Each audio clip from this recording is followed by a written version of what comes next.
Bismillahirrahmanirrahim. Assalamualaikum warahmatullahi wabarakatuh. Alhamdulillahirrabbilalamin, wassalatu wassalamu ala ashrafil anbiya'i wal mursalin, wa ala alihi wa sahbihi ajmain amma ba'du.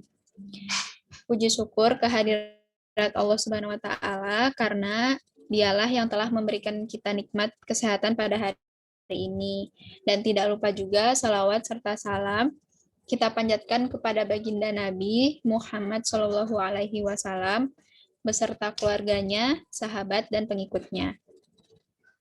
Pada hari ini, saya, Niken Fitria Yuliar, beserta dua teman saya, ada Gifar Abdul Jabbar dan Delviana Aura Efrida, akan mempresentasikan materi tentang akhlak kepada Allah. Sebelumnya, terima kasih kepada Ibu Parihat yang telah memberikan kesempatan kepada kelompok 4 untuk mempresentasikan materi akhlak kepada Allah. Sebelum masuk ke materi, saya akan menyampaikan poin-poin yang akan dibahas pada presentasi hari ini. Yang pertama, sebelum masuk ke materi, kita akan bersama-sama membaca Al-Quran. Kemudian dilanjutkan materi tentang definisi akhlak kepada Allah, lalu mengapa kita harus berakhlak kepada Allah, kemudian bagaimana bentuk-bentuk akhlak kepada Allah, implementasi akhlak kepada Allah dalam kehidupan sehari-hari, dan yang terakhir ada taubat kepada Allah. Nah, sekarang pembacaan Al-Quran oleh Gifar. Surat yang akan dibaca kali ini adalah Quran Surat Al-Kahfi, surah ke-18, ayat pertama sampai ayat ke-10. A'udzu billahi minasyaitonir rajim. Bismillahirrahmanirrahim. Alhamdulillahilladzi anzala ala abdihi al-kitaba wa lam yaj'al lahu iwaja.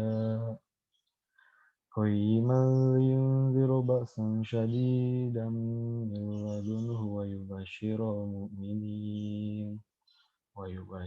mu'minin alladzina ya'maluna ash-sholihati anna lahum ajran hasana makithina fihi abada wa yunzira alladzina qalu ittakhadallahu walada ma lahum bihi min ilmin wala li'abaihim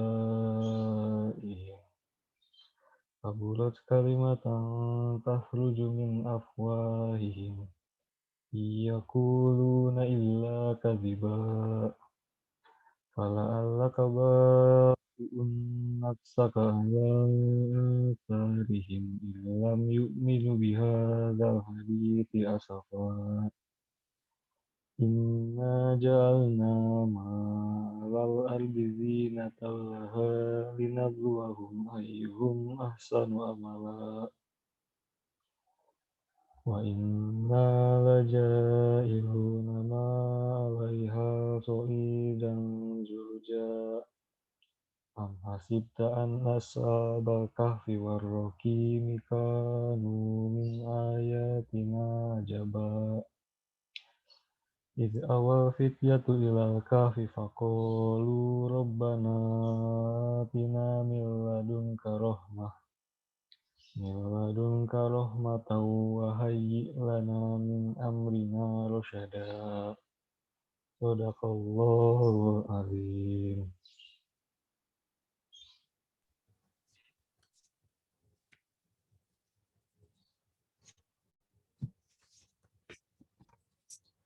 Kemudian kita masuk ke materi pertama, yaitu definisi akhlak kepada Allah yang akan dijelaskan oleh Delviana. Baik, terima kasih Niken. Bismillahirrahmanirrahim. Materi yang akan disampaikan kali ini mengenai akhlak kepada Allah Subhanahu wa Ta'ala. Sebelum mempelajari materi ini, terlebih dahulu kita harus mengetahui latar belakang dari materi ini. bahwa salah satu aspek pertama dan utama yang berkaitan dengan akhlak diniyah atau keagamaan adalah akhlak kepada Allah. Sebab akhlak kepada Allah menjadi fondasi dasar dalam berakhlak kepada siapa dan apapun di muka bumi ini, dan menjadi pintu gerbang dalam berakhlak karimah kepada siapa dan apa saja dari ciptaannya. Kemudian, definisi akhlak kepada Allah. Secara bahasa, kata akhlak berasal dari bahasa Arab yang sudah diindonesiakan. Akhlak itu merupakan akhlak jamak dari khulukun yang berarti perangai, tabiat, adat, dan sebagainya.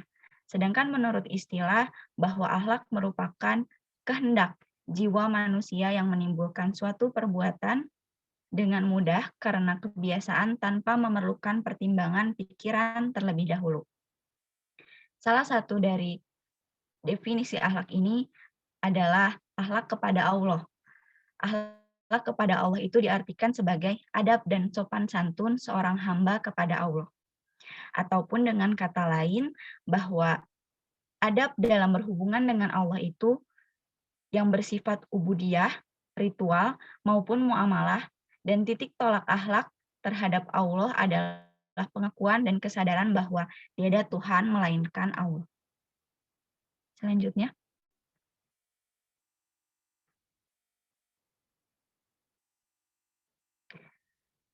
Mengapa berakhlak kepada Allah? Di sini ada 3 poin penting, alasan mengapa kita harus berakhlak kepada Allah. Yang pertama, berkat rahmat dan rahimnya, Allah menganugerahkan nikmat yang dihajatkan oleh manusia dengan tak terhitung nilainya. Jadi apapun yang manusia minta, pasti akan Allah kabulkan. Maka dari itu, Allah lah yang wajib diibadahi, Allah lah yang wajib ditaati oleh semua manusia, karena kepadanya manusia berhutang budi yang besar. Kemudian poin yang kedua, Allah adalah sumber kebaikan bagi kita, kebaikan. Nah, maka dari itu wajiblah manusia mencintai, mematuhi, serta menjunjung tinggi Allah, dan berterima kasih atas segala pemberiannya. Dan poin terakhir, Allah yang memberi dengan kodratnya segala apa yang ada pada kita, berupa keberadaan dan kekuatan kita. Nah, karena manusia itu berlindung kepada Allah, mendapat keringanan dari musibah, dan mendapat kesenangan, serta mendapat kebahagiaan, mendapat semangat, itu semua dari Allah. Jadi, berdasarkan ketiga poin penting ini, jika manusia itu tidak berakhlak kepada Allah dengan sebaik-baiknya, sungguh manusia itu tidak pandai bersyukur. Selanjutnya. Nah, kemudian ada bentuk-bentuk akhlak kepada Allah. Salah satunya adalah bersyukur atas nikmat Allah. Syukur adalah menerima nikmat Allah dengan hati yang gembira, menyebut-nyebut pemberian dengan lisan, dan memanfaatkan nikmat tersebut dengan anggota badannya sesuai kehendak pemberinya. Nah, syukur itu dibagi menjadi 3 unsur. Ada syukur dengan hati, syukur dengan lidah, dan syukur dengan perbuatan. Yang pertama, syukur dengan hati. Maksud dari syukur dengan hati adalah menerima nikmat Allah tersebut dengan hati bahagia, sekecil apapun nikmat tersebut. Nah, contohnya dengan cara menyadari, mengingat, dan menghadirkan dalam hati setiap nikmat yang dirasakan. Kemudian yang kedua, syukur dengan lidah. Maksud arti syukur dengan lidah itu adalah memuji dan menyanjung Allah. Contohnya dengan cara menyebut-nyebut nikmat Allah dengan mengucapkan Alhamdulillah. Dan yang terakhir, syukur dengan perbuatan. Maksud dari syukur dengan perbuatan itu adalah memanfaatkan nikmat itu dengan anggota badannya secara optimal. Dengan cara menggunakan semua nikmat itu di jalan yang diridhoi oleh Allah. Next. Bentuk-bentuk akhlak kepada Allah yang selanjutnya adalah bertawakal kepada Allah. Tawakal kepada Allah adalah menyerahkan segala keputusan dan tindakan yang diambil sesuai dengan kehendak manusia setelah ia berusaha secara optimal. Nah, manfaat tawakal itu telah dijanjikan oleh Allah dalam Quran Surat At-Talaq ayat 3. Dan barang siapa yang bertawakal kepada Allah, niscaya Allah akan mencukupkan keperluannya Sesungguhnya Allah melaksanakan urusan yang dikehendakinya, sesungguhnya Allah telah mengadakan kekuatan bagi tiap-tiap sesuatu. Selanjutnya akan dilanjutkan oleh Gifar.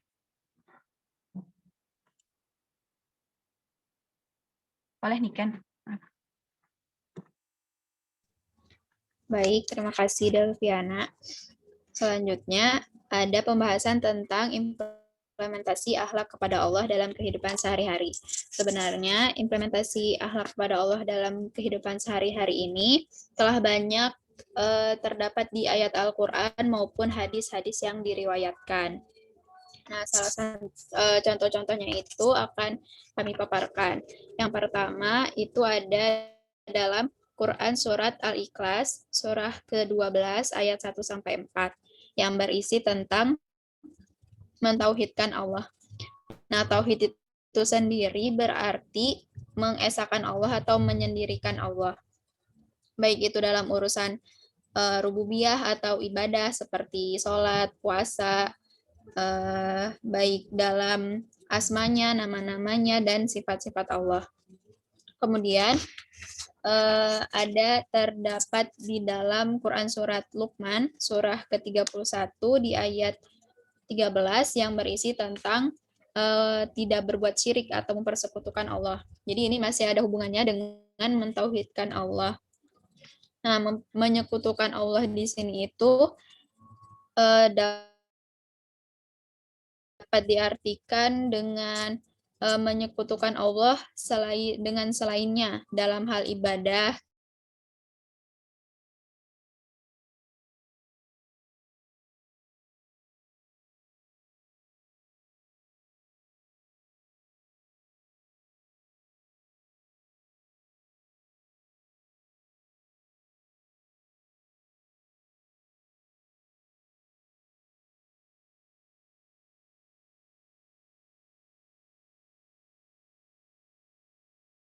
maka kebaikan baginya, dan apabila prasangka itu buruk, maka keburukan baginya.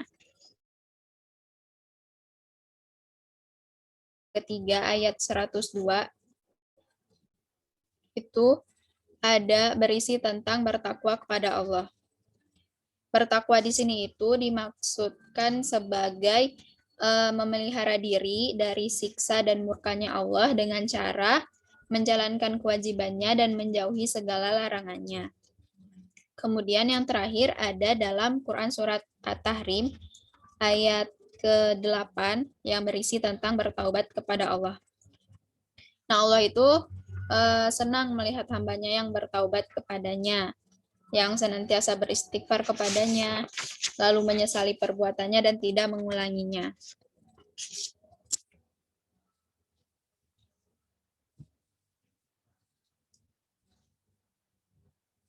Kemudian taubat kepada Allah. Taubat itu bisa diartikan sebagai menyesal dengan sepenuh hati atas dosa yang telah diperbuat, memohon ampun dengan lisan, menghentikan kemaksiatan, dan bertekad untuk tidak mengulangi dosa tersebut. Nah, taubat yang paling sederhana itu adalah senantiasa beristighfar. Nah, ada juga yang namanya taubat nasuha. Nah, taubat nasuha ini merupakan taubat yang paling tinggi. Kenapa? Karena taubat nasuha ini selain menyesal atas perbuatannya, terus memohon ampun, dan dia juga berjanji dengan kuat untuk tidak mengulanginya lagi selamanya. Nah, masih tentang taubat kepada Allah, taubat itu harus mengandung 6 hal di bawah ini. Yang pertama, menyesal atas dosanya yang telah diperbuat. Kemudian mengulang terhadap yang fardu, di sini tuh maksudnya menjalankan hal-hal yang hukumnya fardu atau wajib yang selama ini belum dia kerjakan. Kemudian mengembalikan kezalimannya kepada orang yang menjadi sasaran kezaliman. Misalnya, dia pernah mencuri. Nah, dia harus mengembalikan harta yang ia curi kepada orang yang dizaliminya tersebut. Kemudian ada meminta dibebaskan dari dosa terhadap teman atau lawan atau musuhnya. Ini bisa dengan meminta maaf secara lisan dengan setulus hati. Lalu berjanji untuk tidak mengulangi dosa tersebut. Dan yang terakhir, mendidik jiwanya dalam taat kepada Allah yang selama ini terdidik dengan kemaksiatan. Materi selanjutnya akan dijelaskan oleh Gifar. Taubat menurut Imam An-Nawawi juga adalah wajib atau harus dilakukan atas setiap dosa yang dilakukannya. Nah, jika kemaksiatan yang dilakukannya tidak berkaitan langsung dengan hak manusia lain, maka taubatnya harus mencakup 3 hal atau 3 syarat. Yang pertama, berhenti dari perbuatan maksiat tersebut, menyesal atas perbuatan yang telah dilakukannya, dan yang terakhir berniat dengan kuat untuk tidak mengulangi perbuatan maksiat tersebut. Nah, jika ada salah satu dari ketiga syarat yang disebutkan tadi tidak terpenuhi, maka taubatnya tidak sah. Next.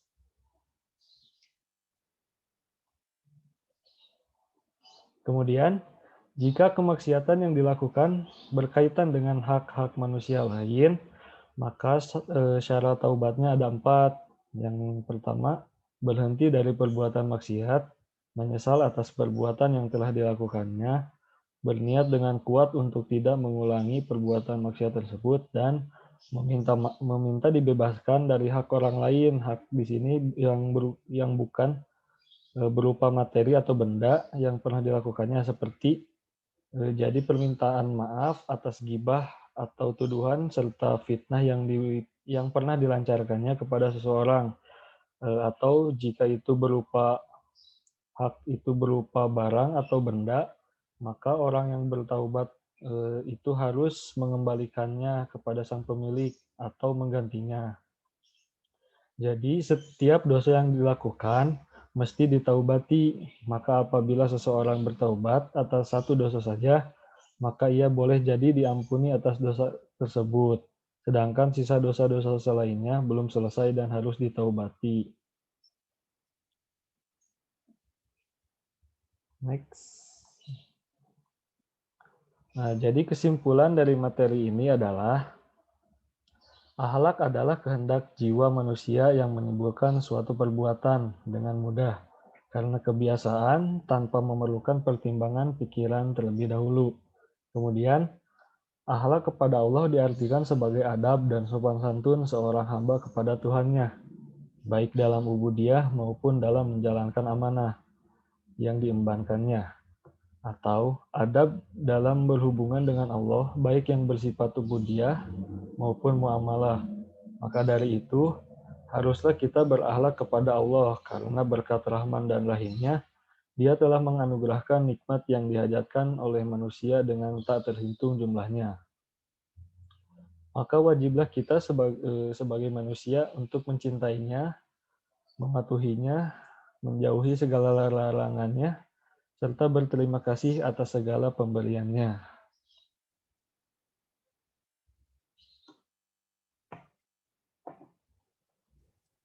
Baik, terima kasih Gifar. Alhamdulillahirabbil alamin, pemaparan materi telah selesai. Seperti yang Ibu Parihat sampaikan di WA Group, pertanyaan bisa disampaikan melalui WA Group. Baiklah, terima kasih kepada teman-teman yang sudah menyempatkan waktunya untuk memperhatikan presentasi ini. Kurang dan lebihnya kami mohon maaf. Wabillahi taufiq wal hidayah. Wassalamualaikum warahmatullahi wabarakatuh.